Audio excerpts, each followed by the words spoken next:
우리는 계속해서 사도행전을 묵상하고 있습니다만 사도행전은 보통 성령의 행전이라고 말하면서 이 사도행전을 통해서 성령님께서 성도들의 삶 가운데 어떻게 임재하시는가, 특별히 이 교회가 시작되는 이 과정, 또 예수 그리스도의 제자인 그리스도인들이 세워져가는 이 과정에서 가장 중요한 것은 바로 성령의 충만함을 받는 것이었습니다.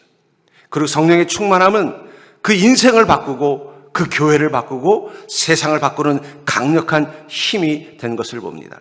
우리는 그것을 이 교회 성도들을 통해서만 보는 게 아니라 예수 그리스도를 온전히 만나 성령 충만함을 경험하게 된 사도들의 삶을 통해서도 우리는 보게 됩니다. 어쩌면 마태복음, 마가복음, 누가복음, 요한복음에 나타나는 사도들의 모습이 좀 찌질하고 우리가 보기에도 예수님의 제자답지 못한 그 모습을 보면서 실망하는 것은 어쩌면 그것을 통해서 더욱더 이 사도행전에서 거듭난 그들의 모습을 통해 성령의 역사하심이 얼마나 중요한 것인가를 우리가 깨닫게 하는데 도움을 주시기 위해서 하나님이 어쩌면 그들의 그 연약함을 더 잘 보여주신 게 이게 사복음서라고 생각 들어요. 그러니까 우리는 사복음서에 보면 예수님 제자를 볼 때마다 실망되잖아요. 내가 예수님 제자가 됐어도 더 잘했겠다 이런 생각 많이 들지 않습니까? 그런데 반대로 한번 생각해 봅시다. 내가 베드로보다는 믿음이 낫지. 내가 그래도 이 도마보다는 주님의 말씀을 잘 믿지. 라고 했지만 사도행전에 나타난 베드로를 본다면, 사도행전에 나타난 도마를 본다면 여러분 똑같은 생각을 계속할 수 있나요? 무엇이 다른 것입니까? 사도행전에 나타난 그들의 모습 속에는 성령의 충만한 자의 모습이 있었다는 거예요. 전 그런 의미에서 어쩌면 우리가 교회가 되고 그리스도인이 된 데 있어서 가장 중요한 부분은 성령님이 우리 안에 오셔서 우리의 인생을 바꾸어 놓는 것입니다. 오늘 본문에 나오는 이 사도 바울도 그런 사람이에요. 우리는 이 바울을 볼 때마다 참 강한 사람이다. 의지도 강하고 체력도 좋고 열정도 넘치고 인생의 문제와 어떤 것에서 결단력도 있고 정말 이 탁월한 지도자요, 탁월한 어떤 리더다라는 생각을 할 때가 많습니다. 근데 그게 원래 그가 가지고 있었던 모습일까요? 아닙니다. 사도행전에서 계속 강조하는 건 무엇이냐면 원래 그가 강한 것이 아니라 성령님께서 그에게 힘이 되어 주셨기 때문이라는 걸 강조하고 있다는 거예요. 그리고 이 말은 다른 말로 표현한다면 바울뿐만 아니라 모든 예수 그리스도를 구주로 영접한 자들, 그래서 그 안에 이 성령님이 임재한 모든 인생들은 성령님께서 힘이 되어 주신다면 그들은 다 강한 자가 될 수 있다는 거예요. 전 그러면서 이 사도행전이 우리에게 주는 중요한 교훈 중에 하나는 절 따라 볼까요? 그리스도인은 약하나 성령님은 언제나 강하시다. 지금 우리가 사도행전을 통해서 얻어야 되는 중요한 지혜와 교훈 중에 하나는 바로 그것입니다. 그리스도인 나 한 사람 한 사람은 약하지만 나와 함께 계신 성령님은 언제나 강하시다는 것입니다. 그리고 그 강하신 성령님이 내 인생의 주인이 되어 주실 때 우리는 우리 인생의 강한 자의 모습으로 살아갈 수 있는 힘을 얻게 된다는 것입니다. 특별히 환난이나 위기나 문제 앞에서 나는 약하지만 성령님은 언제나 강하다는 그 사실을 우리는 더 분명하게 경험하게 될 것입니다. 특별히 이 사도행전에 보면 이 사도들, 특별히 바울과 같은 이 사도들을 보면은 핍박 속에서도 점점 더 강해져가는 모습을 보게 됩니다. 그의 모습이 점점 더 저는 이 사도행전을 볼 때마다 점점 더 강력해져가는 바울의 모습을 보면서 그럼 바로 성령님이 주는 힘으로 그가 이렇게 성장해 나가고 있구나, 위대한 사도로 성장해 나가고 있구나라는 것을 보게 됩니다. 그렇다면은 우리가 환난에 처했을 때 그리스도인은 성령께서 어떻게 강하게 만드실까요? 바울과 함께 계신 성령님이 그를 자기 인생의 환난 가운데서도 강하게 만들어 주셨다면 우리 안에 계신 동일한 하나님인 그 성령님은 우리 인생의 환난 가운데서 우리를 더욱더 강한 자로 만들어 주실 거라는 것입니다. 그렇다면 여러분들이 그 환난 가운데서 성령님과 함께 동행할 때 성령께서 여러분들을 어떻게 강하게 만드시는지를 깨닫는다면 여러분들의 인생의 환난 가운데서 더욱더 성령님을 붙잡는 믿음으로 더욱더 강한 자가 되어 그 인생의 문제와 싸워 승리한 인생 될 줄 믿습니다. 먼저 성령님은 우리가 상황에 절망하지 않도록 강하게 만들어준다는 거예요. 우리가 그 상황에 절망하지 않도록 우리에게 힘이 되어주시는 바로 하나님이 성령님이시라는 것입니다. 본문의 19절부터 20절을 보면은 유대인들이 안디옥과 이고니온에서 와서 무리를 충동하니 그들이 돌로 바울을 쳐서 죽은 줄로 알고 시외로 끌어내치니라. 제자들이 둘러섰을 때 바울이 일어나 그 성에 들어갔다가 이튿날 바나바와 함께 더베로 가서, 이 바울이 이 소아시아 지역에서 복음을 전하고 있었는데 이 소문을 듣은 유대인들이 다른 지역에서 일부러 와서 어떻게 한 것입니까?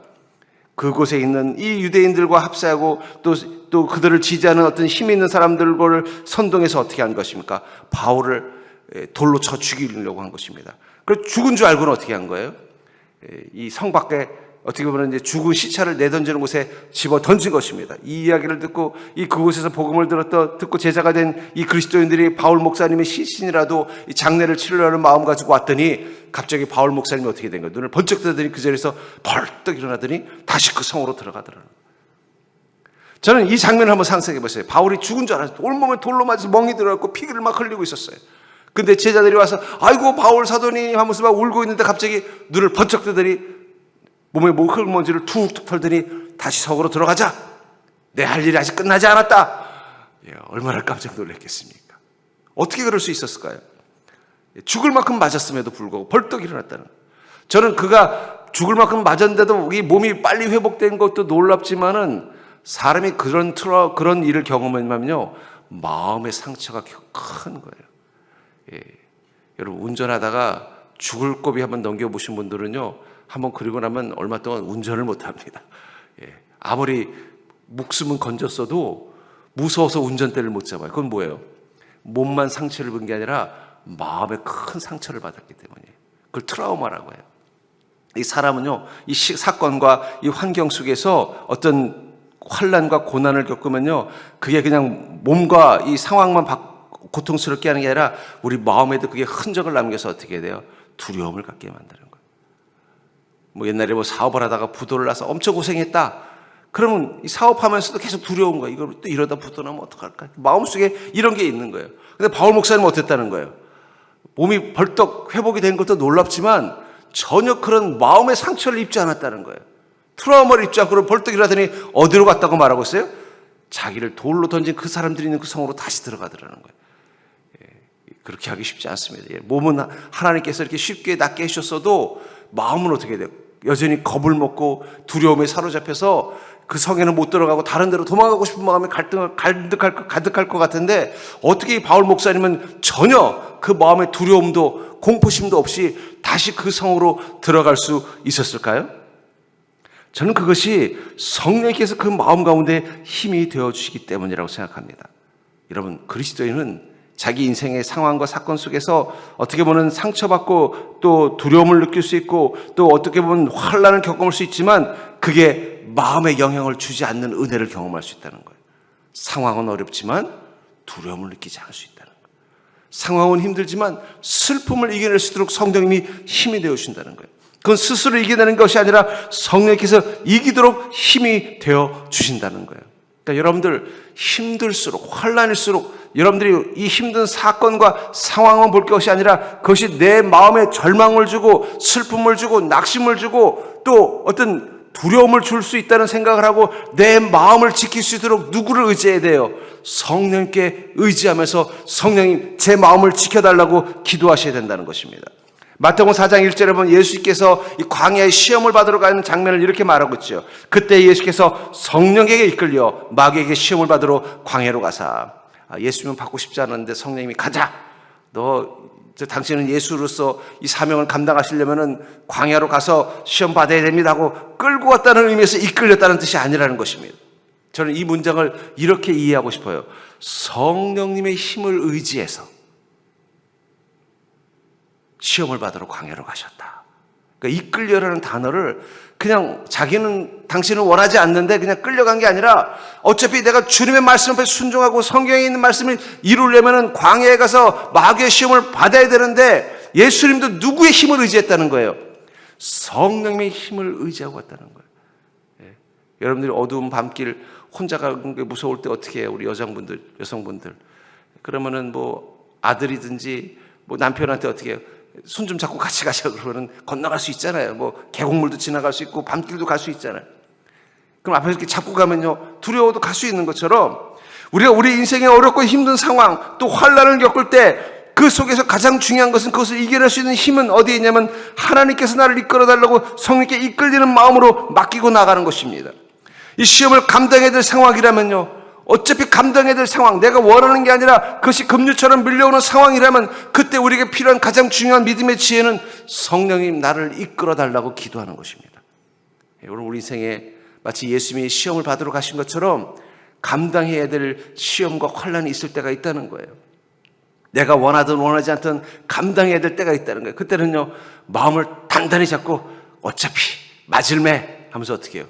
성령님 제 마음을 지켜주시고 제가 이걸 이겨낼 수 있도록 힘을 주시옵소서 기도하면서 가면 된다는 거예요. 어차피 피할 수 없잖아요. 두려워만 할 것이 아니라 성령께서 나를 이끌어달라고 요청하고 성령의 손을 꽉 붙잡고 그 힘든 시간들을 지나가면은요, 절대 거기서 절망하지 않고 쓰러지지 않을 수 있다는 거예요. 인생의 광야, 인생의 시험 때 피할 수 없다면 성령께서 이끄시는 시간으로 바꿔달라고 기도하는 믿음 되기를 주의 이름으로 축복합니다. 지금 세상이 어렵다고 난리잖아요. 어쩌면 잠시 시험과 광야의 시간을 통과해야 될지도 모르겠습니다. 그러나 여러분 두려워하지 마십시오. 우리 성령께서 이끌어 줄 것입니다. 성령이 이끌어 주신다면은요, 아무 문제 없이 그 광야의 시간을 무사히 통과하게 될 줄 믿습니다. 어차피 피할 수 없는 시험과 광야라면은 성령님이 이제부터 나를 이끌어 달라고 내 믿음의 손을 내밀고 주님이 철저히 이끌어 달라고 주님께 맡기고 나아간다면요, 절대 절망하지 않습니다. 절대 실망하지 않습니다. 절대 낙심하지 않습니다. 절대 실패하지 않습니다. 성령이 우리를 지켜줄 것입니다. 우리는요, 믿음의 정신을 바짝 차리고 성령님만 꽉 붙잡고 가면 돼요. 전 여러분들 그 확신을 가지고 여러분들 인생의 환난 속에서도 승리하는 믿음 되기를 주의 이름으로 축복합니다. 두 번째로, 환난에 처한 그리스도인을 성령께서 어떻게 강하게 만들어 주실까요? 성령님 우리를 더 굳건한 믿음으로 자라게 하신다는 것입니다. 환난 한가운데서, 광야 한가운데서 우리가 더욱더 굳건한 믿음을 가질 수 있도록 우리의 믿음을 자라게 해주신다고 말씀하고 있어요. 본문의 22절을 보시면 제자들의 마음을 굳게 하여 이 믿음에 머물러 있으라 권하고 또 우리가 하나님의 나라에 들어가려면 많은 환난을 겪어야 할 것이라 하고, 한번 상상을 해보십시오. 방금 전에 복음을 전했던 이 스승인 사도 바울이 돌에 맞아서 죽을 뻔한 일을 지금 그 성 안에서 겪고 났습니다. 그러니 어떤 마음이겠어요? 여기서 제자라는 것은 사도들을 이야기하는 것이 아닙니다. 사도행전에서 제자는 그리스도인을 이야기하는 것입니다. 원래 그리스도인이라고 부르기 전에 제자라고 불렸어요. 그러다 후에 그리스도인이라는 말이 생기면서 그때부터는 그리스도인이라고 부른 것입니다. 그렇다면 이 제자들은 바울에 의해서 복음을 듣고 예수님을 만난 자들일 것입니다. 그들을 향해서 뭐라고 말하는 거예요? 마음을 굳게 하고 이 믿음에 서라 하면서 어떻게 하는 것입니까? 오히려 그 고난을 당했던 이 고난에 대한 두려움의 소문을 듣고서 자기들도 이 바울 목사님처럼 그 환난을 겪으면 어떻게 될까, 이 두려워하는 마음을 가지고 있는 그들에게 뭐라고 말하는 것입니까? 마음을 굳게 하고 이 믿음에 머물라라고 말씀하고 있다는 거예요. 지금 얼마 전에 이 터키에 큰 지진이 있었어요. 그러다 재밌는 기사를 봤습니다. 그 지진이 일어나가지고 많은 도시들이 무너지고 건물이 무너지고 수만 명, 수십만 명의 이 피해자들이 사망자와 재해를 겪었다고 하는데, 한 도시는 건물이 하나도 안 무너졌다는 거예요. 왜? 같은 지진대에 있었는데 어떤 도시는 완전 초토화가 돼서 폐허가 됐는데 어떤 도시는 아무 건물도 무너지지 않았는가 봤더니 거기 에르진이라는 그 도시는 건물이 하나도 안 무너졌는데, 그 이유가 뭐냐면 그 시장이 내지는 설계를 하도록 한 그 건축법을 따라서 그 시에 있는 모든 건물들을 철저히 관리했다는 거예요. 그러니까 내진 설계를 이렇게 해라라고, 이제 터키는 원래부터 지진이 많은 나라이니까 법적으로 건축법상 내진 설계를 하는 기준이 까다로웠던 거예요. 근데 이 기준대로 하면은요, 비용이 많이 드니까 겉으로 하는 척하지만 실제로 어떻게 해요? 그렇게 안 한 거예요. 철근도 빼고 건물도 좀 대충 부실하게 지은 거예요. 그러니까 평소 때는 그걸 몰랐는데 이 큰 지진이 일어나니까 어떻게 된 겁니까? 제대로 설계를 못한 건물들은 무너져 버린 거예요. 근데 이 작은 이 도시인 이 에르진이라는 이 도시의 이 시장은요, 모든 건물들을 정말 정확하게 법을 따라서 했는지를 엄격하게 했다는 거예요. 그러니까 사람들이 그랬을 거예요. 처음에는 이거 사람이 이렇게 꽉 막혔어 그래. 이렇게 하면 건축비가 얼마나 드는데 아마 건물 주인도 원망했을 것이고 건축가들도 원망했을 거예요. 그래도 어떻게 하겠어요? 시장이 명령했으니까. 안 하면 벌금 막 때리고 하니까 울며 겨자 먹기로 건물들을 그렇게 내진 설계의 기준에 맞게 정확하게 지은 거예요. 근데 갑자기 큰 지진이라니까 어떻게 돼요? 그 도시의 건물들은 하나도 무너지지 않고 말짱하게 되는 거예요. 그때서야 깨달은 거예요. 그 원칙대로 정확하게 했더니 우리가 이 큰 환난을 이겨냈구나. 저는 이것을 보면서 믿음도 그렇다고 생각해요. 여러분, 믿음도 기준이 있습니다. 소위 말하는 작은 이 환난을 이겨내는 믿음이 있고요. 터키 대지진처럼 큰 환난, 생명의 위협과 모든 걸 다 망가질 것 같은 큰 환난을 이겨낼 수 있는 믿음이 있다는 거예요. 원래 주님이 우리에게 주신 믿음은요, 이 땅의 어떤 환난도 이겨낼 수 있는 내진 설계가 되어져 있습니다. 근데 문제는 우리가 인생을 어떻게 믿음대로 살아? 주님 말씀대로 어떻게 살아? 그렇게 살면 어떻게 살아? 그러면서 슬쩍슬쩍 어떻게 해요? 믿음에서 철근을 한 개씩 빼는 거예요. 이 정도만 가지고도 좋은 믿음이지라고 생각한다는 거예요. 맞아요. 인생에 문제 없고 그냥 적당한 인생의 작은 문제 정도만 있는 인생일 때는 그런 믿음 가지고도 어떻게 해요? 아무 문제 없어요. 그러나 큰 환난이 오면요, 거기서 차이가 나는 거예요. 정말 주님의 말씀대로 순종하는 온전한 믿음 안에 머물러 있었던 제자들은요, 어떤 환난이 와도 어떻게 해요? 견고하게 그 삶을 믿음 가운데 지켜낸다는 거예요.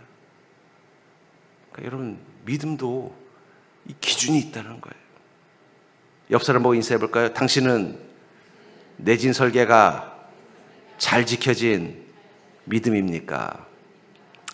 제가 많은 성도님들을 오랫동안 목회하면서 보면요, 이 내진 설계가 잘 된 견고한 믿음 가진 사람은요, 별의별 환난이 와도 끄떡없이 이겨내는 걸 봐요. 근데 평소에도 보면은 저분은 믿음이 있나 없나, 어떨 때는 있는 것 같고 어떨 때는 없는 것 같고, 이런 분들은요, 조금 환난 오면 벌써 다 드러나요. 두려움과 절망과 낙심과 실망에 사로잡혀가지고 우왕좌왕하고 막 괴로워서 견디질 못해요.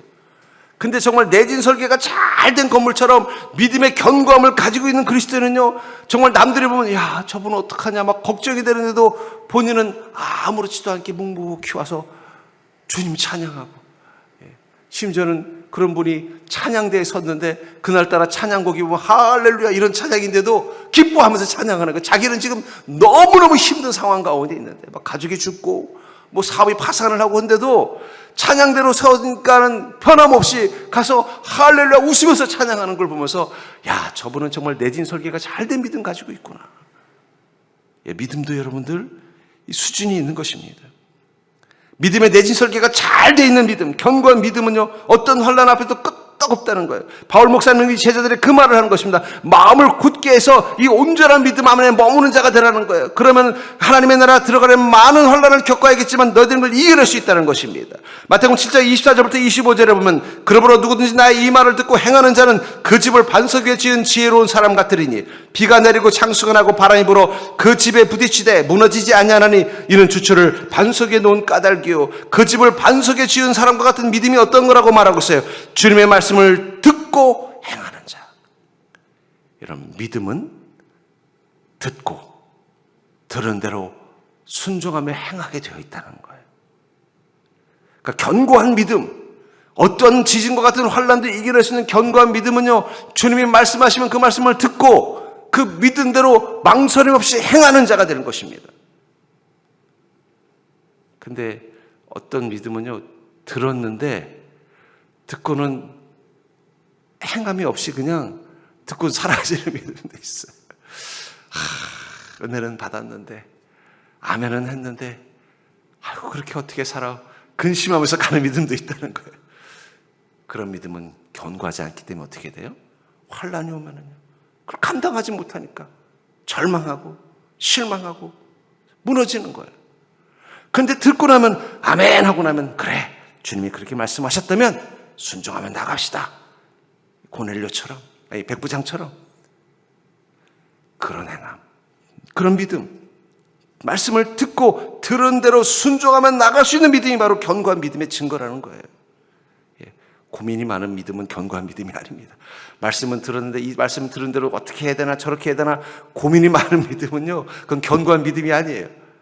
듣고 순종할 수 있는, 언제든지 듣고 순종할 수 있는 준비가 되어 있는 믿음이 바로 견고한 믿음이라는 것입니다. 또 고린도서 10장 4절에 보면 다 같은 신령한 음료를 마셨으니 이는 그를 따른 신령한 반석으로부터 마셨음에 그 반석은 곧 그리스도시라. 바로 예수 그리스도를 온전히 믿고 그분을 따르는 믿음, 그게 바로 견고한 믿음이라는 것입니다. 이 인생에도 환란이 어떻습니까? 반복하는 거예요, 여러분. 골짜기가 있는가 하면 또 언덕배기가 있는 것 같아요, 인생도. 그렇죠? 좋을 때가 있는가 하면 힘들 때가 있어요. 그래서 우리가 늘 긴장되는 거예요. 좋은 일이 있다가도 이러다 또 힘든 일 생기면 어떡하나. 또 반대로 힘든 일이 있다가도 그래, 하나님이 다시 나를 높여주시겠지. 소망이 있으니까 이겨내는 거예요. 경제도 비슷한 것 같더라고요. 경제도 10년 주기설이라는 게 있대. 10년마다 한 번씩 이 위기가 온대요. 그 위기 지나고 나면 또 호황이 온대. 그러니까 여러분들 너무 낙심하지 마십시오. 길어야 10년입니다. 10년 후면 또 호황이 올 거니까 걱정하지 말고 잘 이겨내면 된다는 거예요. 인생의 문제도 그렇더라고요. 이 사이클이 있어요. 저도 제 인생을 태어나서부터 지금까지 이렇게 인생의 사이클을 이렇게 그려보라고 해보면은요, 정말 내 인생에 행복할 때, 정말 모든 게 마음껏 될 때도 있는가 하면 정말 암울하고 낙심될 때도 있어요. 근데 중요한 건 낙심됐다고 끝난 게 아니라 또 거기서 믿음으로 이겨내면은 또 은혜의 시간을 경험하고, 또 은혜의 시간 속에 또 감사하고 있다 보면 또 인생에 환란이 와서 또 그걸 묵묵히 믿음으로 이겨야 될 때도 있고. 근데 중요한 거는요, 내 믿음이 흔들리지 않는다면요, 은혜의 때는 은혜를 누리고 환란의 때는요 또 그 환란을 이겨내면서 은혜의 날을 소망하면서 승리하게 되더라는 거예요. 전 그러면서 여러분들, 우리가 성령님과 함께 동행할 때 성령님은요 우리의 믿음을 더 견고하게 만들어 줄 것입니다. 우리가 온전한 믿음 가지고 인생의 어떤 환란을 앞에서도 이겨낼 수 있는 내진 설계가 되어지는 믿음을 가지고 우리 인생을 복되게 만들도록 만들어 주실 것입니다. 그러니까 여러분들, 지금 환란의 때일수록 성령님이 여러분들의 마음을 더 굳건하게 붙잡아 달라고, 마음을 굳게 하고 그 믿음 안에 머물 수 있도록 내게 힘이 되어 달라고 여러분 기도하는 자 되기를 주의 이름으로 축복합니다. 성령께서 여러분들의 마음을 더 굳건하게 만들어 준다면 여러분 인생에 어떤 환란 와도 두려워할 이유가 없어요. 왜냐하면 성령님은 그 모든 환란마저도 승리케 하실 수 있는 강력한 능력의 하나님이시기 때문입니다. 그렇기 때문에 성령님은요 우리와 함께 하시면서 인생의 환란을 이길 수 있는 그 능력을 반드시 보여줄 것입니다. 여러분들이 굳건한 믿음 가지고 성령님과 함께 동행한다면 성령님은 반드시 여러분들 그 환란을 이겨낼 수 있는 그 능력을 우리에게 보여주실 것이라는 것입니다. 본문의 23절을 보시면 각 교회에서 장로들을 택하여 금식 기도하며 그들이 믿는 주께 그들을 위탁하고, 바울 목사님 곳곳에 복음을 세우니까 많은 사람들이 예수를 믿고 구주로 영접해서 이제 그곳에 복음을 전했습니다. 이제 복음을 전했지만 이제 바울 목사님 계속 그곳에 머물러 있을 수 없잖아요. 계속 새로운 곳에 복음을 전해야 되니까 그 제자들 중에 목자, 여기서 장로라는 것은 요즘 우리 시대에 말하는 교회 장로를 말하는 게 아니라 목사를 말하는 것입니다. 이때는 목사와 장로가 동의어로 쓰였어요. 오히려 목사라는 단어보다는 장로라는 단어를 더 많이 교회들마다 썼어요. 마치 그 당시 때는 그리스도인이라는 말보다는 제자라는 말을 더 많이 쓴 것처럼 말입니다. 그러니까 이 교회마다 제자들을 세웠는데 이 제자들 중에 이 교회를 바울 목사님을 대신해서 이끌고 갈 수 있는 영적인 리더가 필요하잖아요. 그래서 어떻게 한 거예요? 그들 중에 그래서 잘 나름대로 믿음도 잘 준비되어져 있고 잘 훈련이 되어져 있는 그들을 이 장로로, 이 목사로 세운 것입니다. 근데 중요한 것은 그 목사, 이 장로들은 어떤 사람들이에요? 초보예요. 아직 한 번도 이 목자로서의 역할을 해본 게 아니라 지금 바울 목사님이 이 교회를 비우는 상황이잖아요. 왜냐하면 또 다른 곳에 복음을 전해야 되고 세워야 되니까. 그렇다고 다른 사도가 올 수 있는 상황도 아니고, 그 빈 자리를 메꿀 수 있는 역할을 하는 누군가를 세웠는데 아직은 준비되지 않은, 훈련되지 않은 장로들이라는 거예요.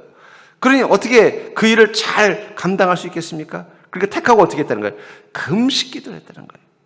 그리고 그들이 믿는 주님께 그들을 위탁하고, 이 위탁한다라는 말이 파라티세미라는 단어를 쓰는데 이 말은 맡기다. 바울 목사님이 어떻게 한 거예요?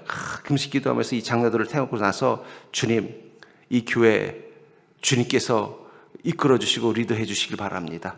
아직 훈련되지 않은, 아직 이 미숙한 이 목자들이 아직은 이 교회를 이끌어갈 준비가 되어져 있지 않은데 성령님께서 직접 그들을 통해서 역사하시면서 그들을 이끌어 주시옵소서. 제가 처음 주님 만나서 미숙했을 때 성령이 저와 함께 하시면서 이렇게 위대한 사도로 만들어 가신 것처럼 이 장로들에게도 주님 그렇게 함께 하여 주시옵소서라고 기도했다는 거예요. 그게 위탁이라는 거예요. 맡겠다는 거예요. 여러분들, 우리는 우리 자신이 부족하고 연약하다는 걸 잘 알고 있어요. 우리도 인생의 초보입니다. 예. 다 여러분들 뒤에다가 초보 운전이라고 붙이고 다니셔야 돼요. 예. 여러분들 인생길 2번 살아보신 분 없잖아요. 예. 다 우리 인생의 초보예요. 그렇기 때문에 우리는 우리 힘으로 우리 인생을 어떻게 보면 완벽하게 살 수가 없어요. 예. 예. 그렇다면 우리는 어떻게 해야 되겠어요? 우리 인생의 운전대를, 이 인생을 만드신 하나님께 맡길 수밖에 없다는 거예요. 그것을 위해서 성령님이 우리 인생 가운데 탑승하신 하나님이십니다.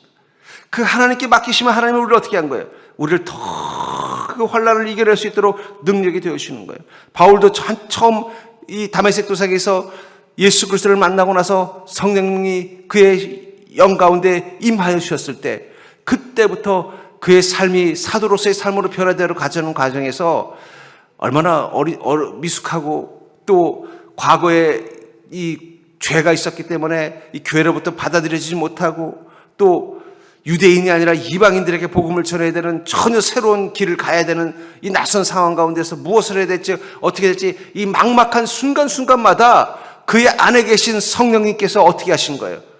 지혜를 주시고 능력을 주시고 길을 열어주셨기 때문에 지금 위대한 복음의 행진을 멈추지 않고 나갈 수 있도록 이끌어 주신 것을 바울 목사님은 알았기 때문에, 나와 함께 계신 하나님의 성령님이 나를 이렇게 위대한 그리스도인, 위대한 사도로 만들어 주신다면, 아직 이제 세워진 이 갓 장로들, 이 목자를 성령께서 맡아주신다면 충분히 그들을 위대한 목자로 만들 거라는 확신이 있었기 때문에 어떻게 한 것입니까? 망설임 없이 교회에 그 장로들에게 맡기고 바울 목사님은 새로운 교회들을 세우는 일을 향해 나갈 수 있었다는 것입니다. 전 이것을 통해서 우리가 우리 인생의 어려움과 문제 가운데서 주님 저는 못해요, 저는 약해요, 예, 물론 그것은 겸손의 의미로는 괜찮습니다만 진짜로 그렇게 하면 안 돼요. 저는 자신 없어요. 예, 이건 겸손으로는 괜찮지만 정말 자신 없게 행동하면 안 된다는 거예요. 나는 자신 없지만 성령님 저에게 힘을 주시옵소서. 저는 감당할 능력이 되지 않지만 성령님 저에게 능력이 되어 주시옵소서. 여러분, 그리스도인은 그런 힘으로 사는 거예요. 나 이거 어떻게 해요? 겁만 먹지 마시고, 나는 못하지만 성령님께서 저를 그 믿음이 자라게 하시고 이 문제와 이겨 싸워 이길 수 있는 능력이 되어 주시옵소서. 그 마음 가지고 주님을 의지하면 의지할수록 어떻게 되는 것입니까? 우린 성령님의 능력을 경험하는 거예요. 여기 보니까 그들이 믿는 주께, 왜 하나님이라고 말하지 않고 성령님이라고 말하지 않고 그들이 믿는 주께라고 말했을까요? 추상적으로 하나님이 아니라 그들이 삶 속에서 경험하는 하나님이어야 되기 때문에. 예, 여러분들이 누군가를 사랑하면 뭐라 그래요? 내 애인, 내 신랑, 내 아내, 나라는 단어를 쓰는 이유는 뭐예요? 누가 몰라서 그럽니까? 그걸 통해서 뭐예요? 이 사람은 나에게는 신랑이라는 것이고 이 사람은 나에게는 이 자녀라는 뜻이에요. 그런 의미라는 거예요. 우리가 믿는 그 주님이라는 것은 그냥 막연히 하나님이 아니라 내가 내 삶 가운데서 마치 바울과 함께 하시는 그 하나님이 바울의 인생 가운데 능력이 되어주신 것처럼 우리 삶 가운데 능력이 되시는 그 하나님을 경험하는 자가 될 수 있기 때문에 그들이 믿는 주라고 말했다는 거예요. 성경에 보면 이 야곱이 베델에서 바로 자신이 믿는 주님을 만났죠.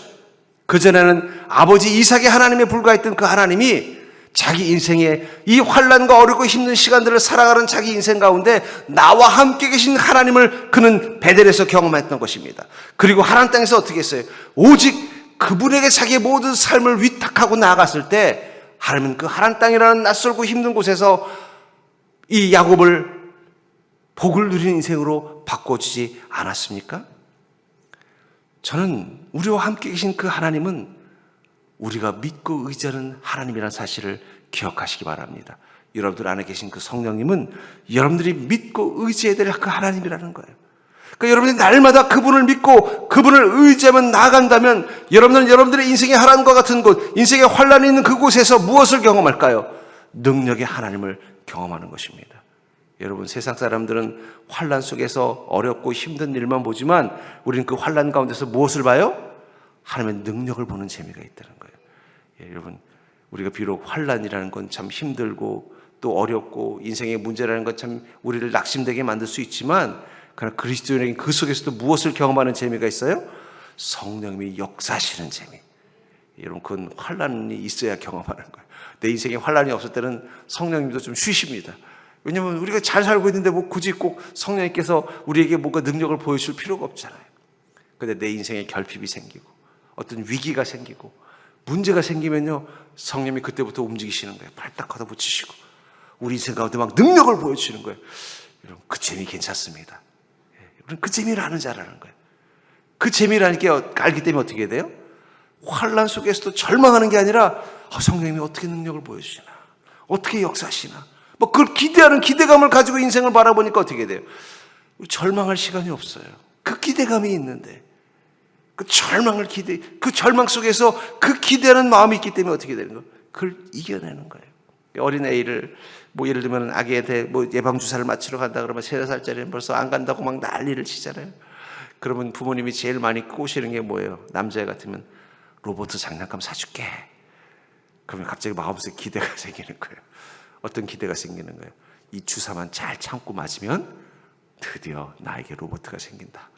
그러면요, 계속 가면서 물어봐요. 엄마, 아빠, 정말 그 로봇 사줄 거야? 그럼 사줄 거지. 정말 사줄 거야? 그럼 사줄 거지. 어저께 봤더니 저 마을 가게에 그 로봇 들어왔는데 그 파란색 팔 가진 그 로봇 사줄 거지? 사줄 거지. 너 주사만 잘 맞으면 사줄 거지. 정말 사줄 거야? 사줄 거지. 그러면서 드디어 병원에 왔어요.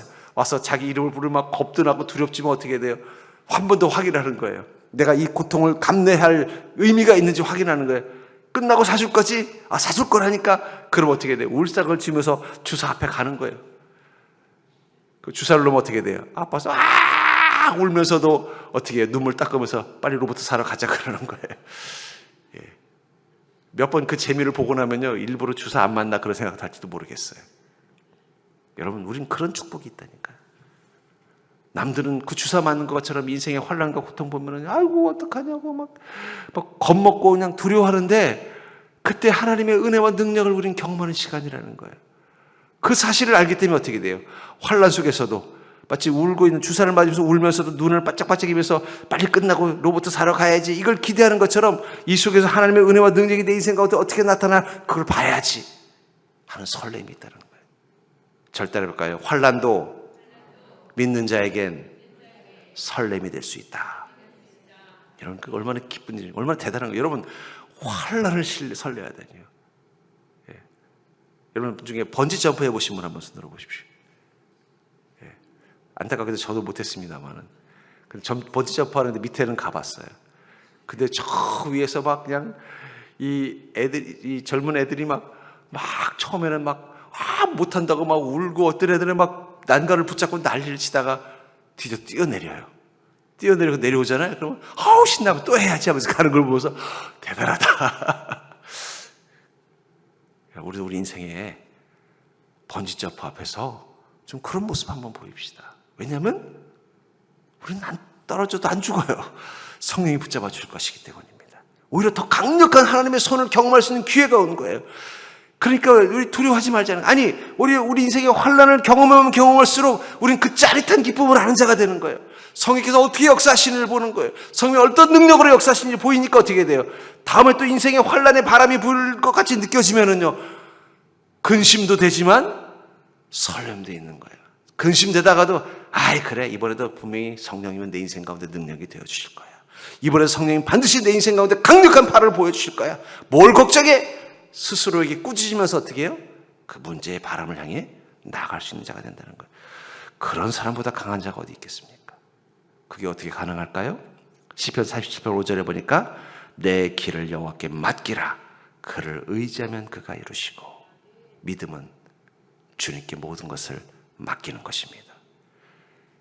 내진 설계가 잘된 견고한 믿음은 나의 모든 것, 심지어는 환난과 고난의 때까지도 맡기는 것입니다. 베드로서 5장 7절은 너희 염려를 다 주께 맡기라. 이는 그가 너희를 돌보심이라. 심지어는 우리의 염려하는 마음까지도 주님께 맡기는 겁니다.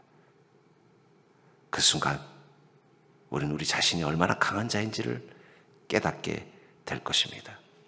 저는 이 사도행전을 보면서, 이 사도행전에서 성령 충만한 사람들의 삶을 보면서 제가 깨닫는 질문의 답은 무엇이냐면, 성령님은 도대체 어떤 분일까? 저는 성부 하나님이 어떤 분인지는 정확하게 모르겠어요. 성자 하나님은 이 복음서에 나와 있는 예수님을 통해서 조금 이해할 수 있습니다. 그래서 저는 이 삼위 하나님 중에 누구를 제일 잘 아느냐? 성령 하나님을 가장 잘 알 수 있어요. 왜냐하면 날마다 우리는 그분을 만나기 때문입니다. 날마다 그분을 경험하기 때문입니다. 그 속에서 우리가 깨닫는 성령의 하나님은 어떤 분이에요? 항상 나와 함께 하시는 나의 하나님이라는 거예요. 여러분들 안에 계신 성령님은 항상 함께 하시는 나의 하나님이라는 사실을 깨닫길 바랍니다. 그분은 인생의 환난 가운데서도 함께 계십니다. 그 속에서 능력이 되어주십니다. 그분을 믿는 믿음만 가지고 있으면 우리를 쓰러뜨릴 수 있는 그 어떤 환난도 없습니다. 여러분들이 환난 한가운데서도 항상 함께 하시는 그 성령 하나님을 경험하는 귀하고 복된 인생 되기를 주의 이름으로 간절히 축원합니다.